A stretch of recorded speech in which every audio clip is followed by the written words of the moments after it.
Recording. Hi everybody. Hi everybody.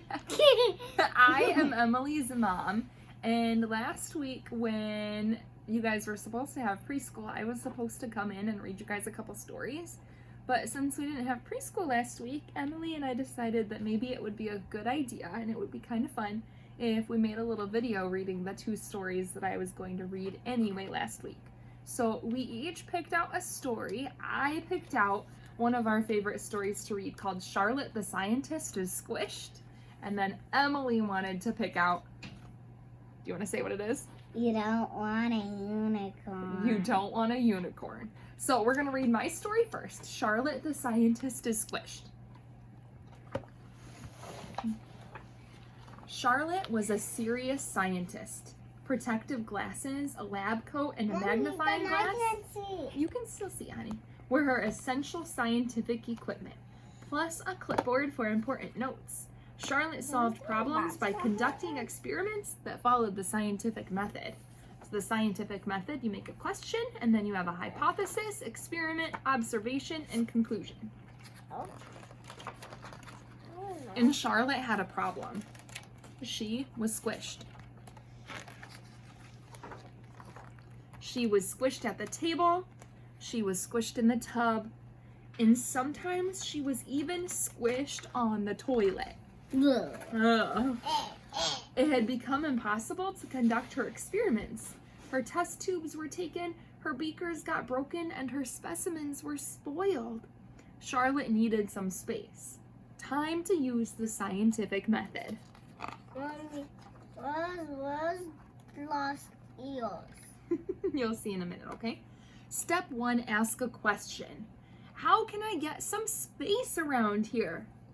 Step 2, form a hypothesis. Hypothesis, if I can get rid of my brothers and sisters, I will have room to be a real scientist. We didn't watch the show yet. Step 3, test the hypothesis. Experiment. She tried an experiment to make everyone disappear, but it didn't work. She tried another experiment to make herself disappear, but that didn't work either. If she was going to get some space, she would have to go there. So she went to space with her carrot rocket ship. Step 4, make and record observations. Charlotte was no longer squished at the table. She was no longer squished in the tub, and Charlotte could take as long as she wanted on the toilet. Space was splendid. There's a toilet. It was over here.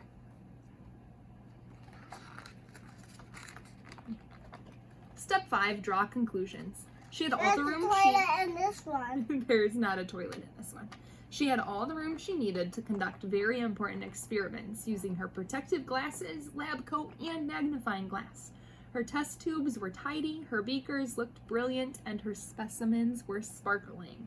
Her hypothesis was correct. She finally had room to be a scientist. The only problem was, there was no one to talk to at mealtime, no one to blow bubbles with in the tub, and what was Charlotte supposed to do when she ran out of toilet paper? Space was lonely. Back to step 2, form a new hypothesis. If I can have friends in space, then I won't be lonely and I can be a real scientist. Time for more experiments. Charlotte tried chocolate, but it was too tempting. The balloons kept floating away, and robot bunnies were poor conversationalists. They got ruined in the bathtub and tangled in the toilet paper. Charlotte missed her family. She even missed being squished. So she tried one last experiment. She went back home and reached a new conclusion. Charlotte didn't need outer space. She just needed her own space. Mommy, you forgot the mom and the dad. Oh, we saw the mom and the dad. Okay, so now we're gonna read Emily's story. You don't want a unicorn. This one's kind of funny, and I know a lot of you guys probably kind of like unicorns, huh? Yeah. It says, you think you want a unicorn, but I'm here to tell you, you don't.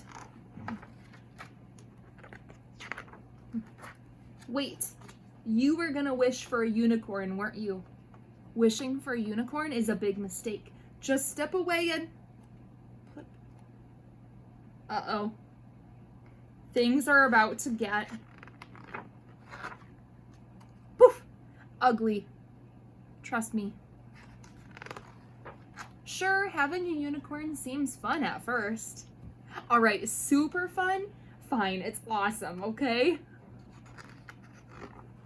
But it's not worth it. What you don't know is unicorns shed. And scratch. Look at what that unicorn did to that couch. And no matter how hard you try, unicorns can't be house trained. I think that unicorn pooped some cupcakes. We don't like poop cupcakes. We don't like poop cupcakes. You don't want that. Trust me. Don't even get me started on the jumping. The unicorn's jumping and its horn is poking holes in the ceiling. The chewing and the burping a rainbow. Hey, not bad. You probably could pull this off if it wasn't for the biggest, top secret, nobody knows about it problem with having a unicorn. He's drawing on the wall. Unicorns live in groups, and when a unicorn gets lonely, ding, ding, ding, it calls a friend. Poof.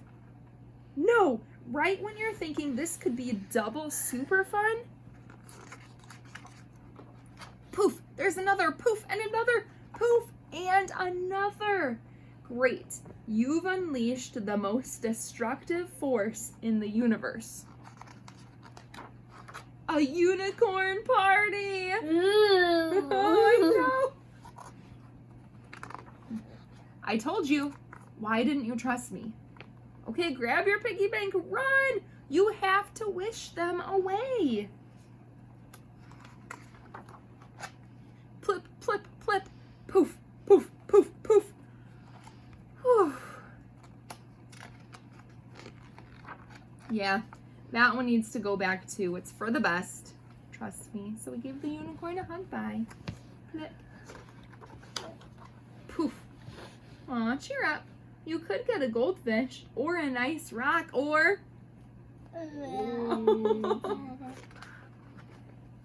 Uh-oh. Stop! You don't want one of those either. Trust. Clip. Me. Oh, now there's a dragon.